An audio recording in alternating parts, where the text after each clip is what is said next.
Welcome to another edition of Frankly Green Bay, where I introduce to you creative people throughout the community. Today, I got one of my mentors, Stu Smith. I got to act with him in Scrooge. In fact, he is Scrooge. Ladies and gentlemen, Stu Smith.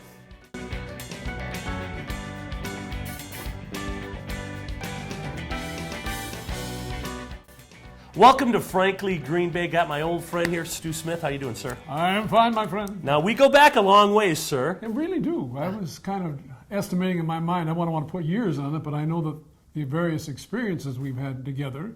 Yes. I think it started at Van Boxtel where we first met, or was it before? No. I think it had to be before that. Well, I want to talk about something that's the history of, really, you have a big part of history of Green Bay, and that is the Christmas Carol. I got the honor of performing with Stu at UWGB's production at the Widener Center, the musical production back in the 90s.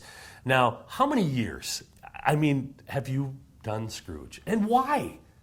Did you... The why is always a tough question. Yeah, because you've been doing it forever, it seems. Well, I started back in the 80s. Yeah. I think about... Bev Sachs, the backstory on this thing. Bev Sachs decided she wanted to do Christmas Carol. Bev Sachs is just generally a part of our theater. Yes. Bev and John Sachs. And Bev says, I want to do Christmas Carol. I said, yeah, all right, Yeah. go. She said, I want you to do Scrooge. You want me to do Scrooge? We'll think about that.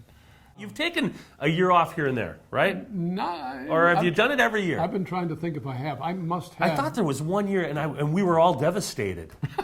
We were, the public. It's like a tradition here in northeastern Wisconsin. Yeah, I've done it any number of different ways. I remember we did it as a full cast there at the Vic, and then we moved that over to the St. Norbert's and played it there on the big stage.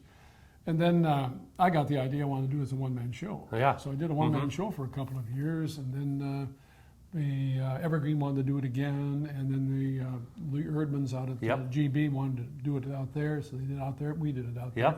And then we got it onto the Widener because it was a class show. It was awesome. Now, the new production, Daddy D Productions, putting on a Christmas Carol.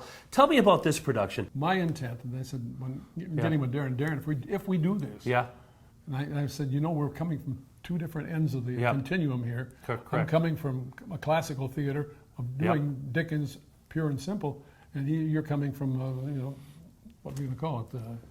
Well, comedy, yeah. And he said, let's see if we can't do it. See if we can't get to blend this thing together. And so we were able to integrate music, but the music had to be Old English carols, which would fit the mood of the time and the sense of the time. So, Stu. Yeah. Scrooge, I'm sorry. It's like you're like Scrooge to me. I've seen you so many years, and you're so good at it. Granted, you're great at other characters, by the way. I've seen you in many shows. But how long you want to do it? Oh, I think this might be it. No. What? I'm 80 years old, my friend. You're not 80. 79? Plus. Plus. 10 months. Well, you look great. I tell you what. I hope that you do it till you're 90. Well, I tell you what. I'm glad I got to be involved in your time and got to be involved with you. I think you're an icon to this community. I know you don't think so, but you are. And I want to thank my friend Stu Smith for joining me. Don't forget, catch the Christmas Carol at the Riverside Ballroom, November 19th, 20th, and 21st. Thank you, my friend. Oh, my pleasure. Join me next week as I bring you another creative person from northeastern Wisconsin. Shorter. Shorter?